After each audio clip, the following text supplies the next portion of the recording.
Blair here with Works Your Workout Prescription. And in my first video, I kind of introduced you to my past year of exercise, and that I'd exercised 365 days in a row. Well, now 367 days in a row, and I'm going to continue to exercise every single day and break a sweat every single day.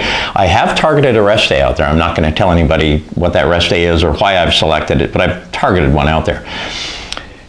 Some of what we've learned, we put into what we call a matrix. We call it a fitness habits optimization model. And I won't bore you with the matrix, but I'll show it to you here soon.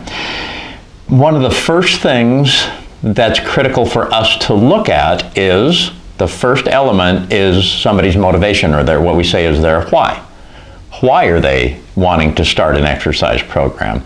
And then when we look at that and we say, okay, is their why a short-term why? Is it a mid-term why? Is it a long-term why?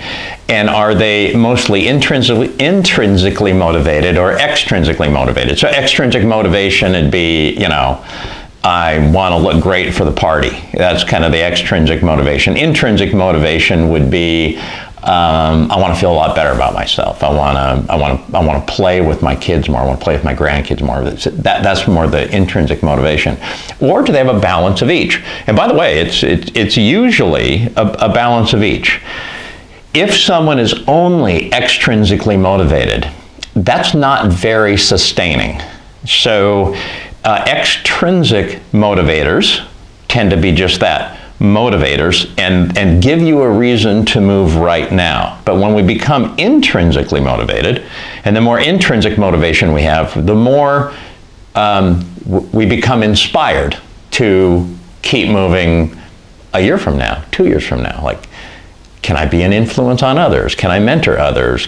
So one of the first key things in building an exercise habit is to understand your own why, and to see if you can dial in to some intrinsic motivation, not just extrinsic motivation. By the way, there's one huge part of the population that we're seeing right now that's dialing into that intrinsic motivation, and it's baby boomers. As the baby boomers get older, they start to think more about how they can remain active, maybe use their retirement in a more active and fun way. And so we see that group being more and more intrinsically motivated. Generally, the younger we are, the more extrinsically motivated we are.